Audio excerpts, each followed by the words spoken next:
মুভির শুরুতেই আমরা দেখতে পাই মাস্টার গিয়োমিকে বলছে আমার বাচ্চারা কখনোই চাইবে না আমাকে চারার মতো ব্যবহার করে মুজানকে হারাতে, তাই তোমাকেই বলছি, বুঝতে পারছো গিয়োমি? গিয়োমি চুপ করে মাস্টারের কথা শুনতে থাকে। মাস্টার বলে মুজানের গলা কাটার পরও যদি সে না মরে তাহলে সূর্যের আলোই তাকে মারতে পারবে, তাই তোমাদের এই লড়াই সূর্যে ওঠার আগ পর্যন্ত চালিয়ে যেতে হবে। গিয়োমি মাস্টারকে বলে এটা যদি আপনার ইচ্ছা হয়ে থাকে তাহলে আমি এটা অবশ্যই পালন করব। মাস্টার তাকে বলে ধন্যবাদ। এরপরে সে আরও বলে চেষ্টা করো আমার বাচ্চাদের যেন কিছু না হয়, কারণ আমি চাই না আমার কোনো বাচ্চাদের হারাতে। এরপরের সিনে আমাদের দেখানো হয় মুজানকে। মুজান সবাইকে বলছে এরপরে তোমরা নরকে যাবে। এইটা বলার পরই তাদের পায়ের তলা থেকে মাটি ফেটে যায়, ফেটে তারা অন্য ডাইমেনশনে চলে যায়।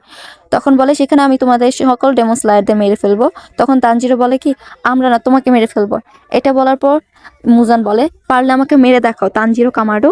এটা বলার পর তানজিরো বলে অবশ্যই আমি তোমাকে মেরে দেখাবো মুজান কিবুসুকি। এটা বলার পর সে নিচে পড়ে যেতে থাকে।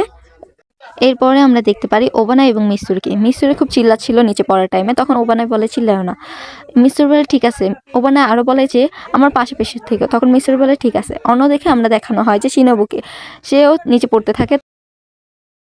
মুভির শুরুতেই আমরা দেখতে পাই মাস্টার গিয়োমিকে বলছে আমার বাচ্চারা কখনোই চাইবে না আমাকে চারার মতো ব্যবহার করে মুজানকে হারাতে, তাই তোমাকেই বলছি, বুঝতে পারছো গিয়োমি? গিয়োমি চুপ করে মাস্টারের কথা শুনতে থাকে। মাস্টার বলে মুজানের গলা কাটার পরও যদি সে না মরে তাহলে সূর্যের আলোই তাকে মারতে পারবে, তাই তোমাদের এই লড়াই সূর্যে ওঠার আগ পর্যন্ত চালিয়ে যেতে হবে। গিয়োমি মাস্টারকে বলে এটা যদি আপনার ইচ্ছা হয়ে থাকে তাহলে আমি এটা অবশ্যই পালন করব। মাস্টার তাকে বলে ধন্যবাদ।